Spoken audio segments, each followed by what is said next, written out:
Good morning, my dear students. Today we are continuing with our history chapter 3, Nazism and the rise of Hitler. Students, in our previous lecture, we were studied about the background of the chapter through one story, the birth of Weimar Republic, Treaty of Versailles. Now today I will explain you about the effects of the war, political radicalism and economic crisis, the years of depression. Now students, the effects of the war. The war had a devastating impact on the entire continent, both psychologically and financially. From a continent of creditor, Europe turned into one of debtor. Unfortunately, the infant Weimar Republic was being made to pay for the sins of the old empire.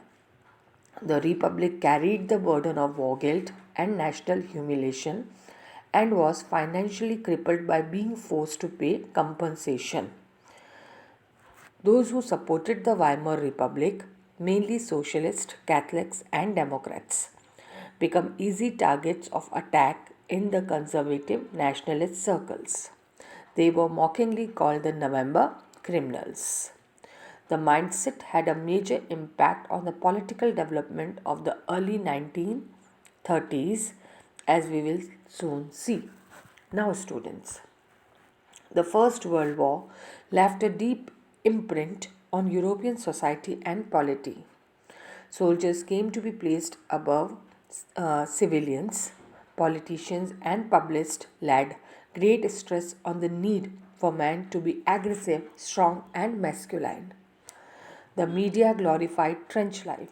The truth, however, was that soldiers lived miserable lives in these trenches, trapped with the rats feeding on corpses.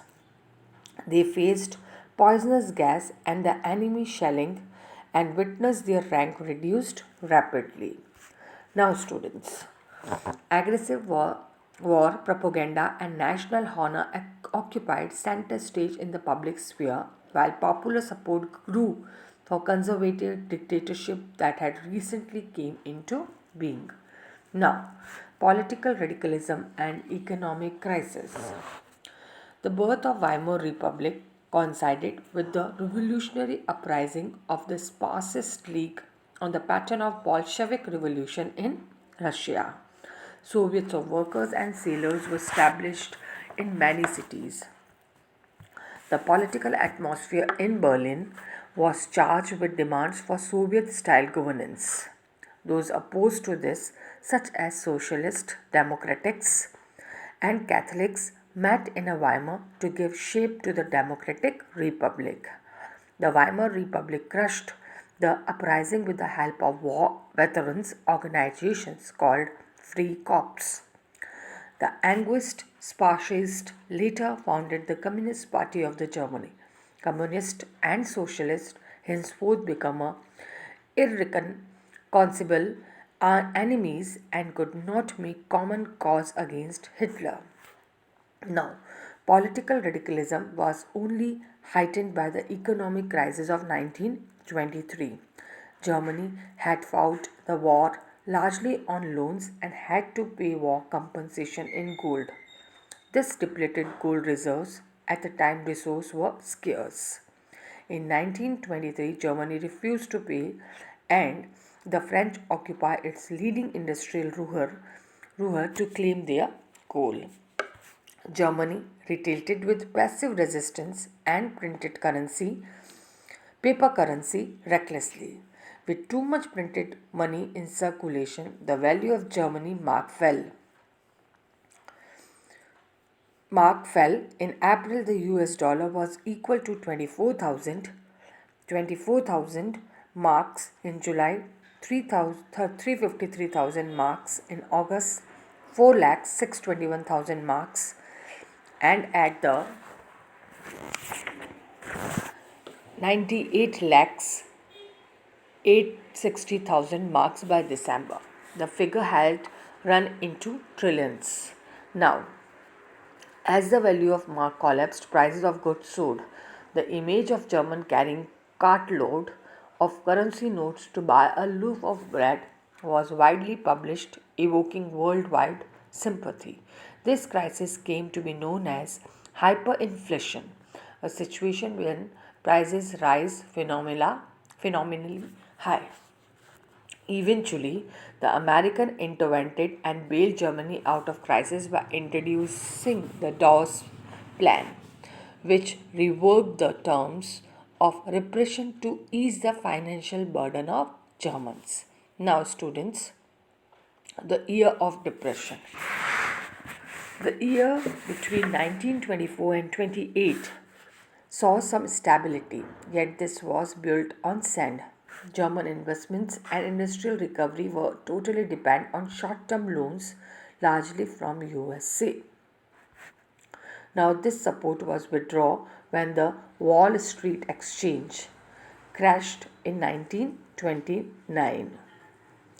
Fearing a fall in prices, people make frenetic efforts to sell their shares. On one single day, 24th October, 13 million shares were sold. This was the start of Great Economic Depression. Over the next 3 years between 1929 to 32, the national income of USA fell by half. Factories shut down, exports failed, farmers were badly hit, and speculators withdraw their money from the market. The effects of this recession in US economy were felt worldwide. The German economy was the worst hit by the economic crisis by 1932. Industrial production was reduced to 40% of 1929 level. Workers lost their jobs, were paid reduced wages.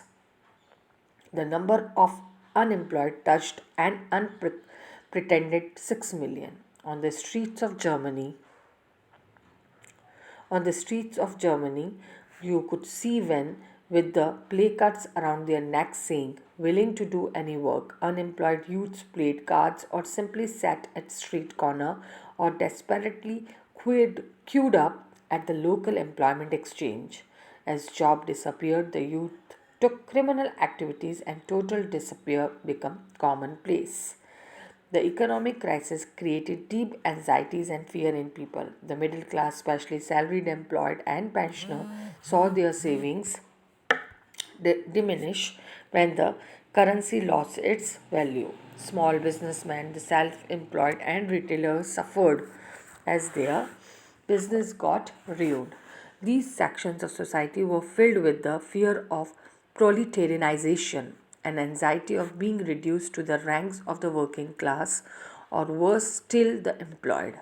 Only organized worker could manage to keep their heads above water, but unemployment weakened their bargaining powers.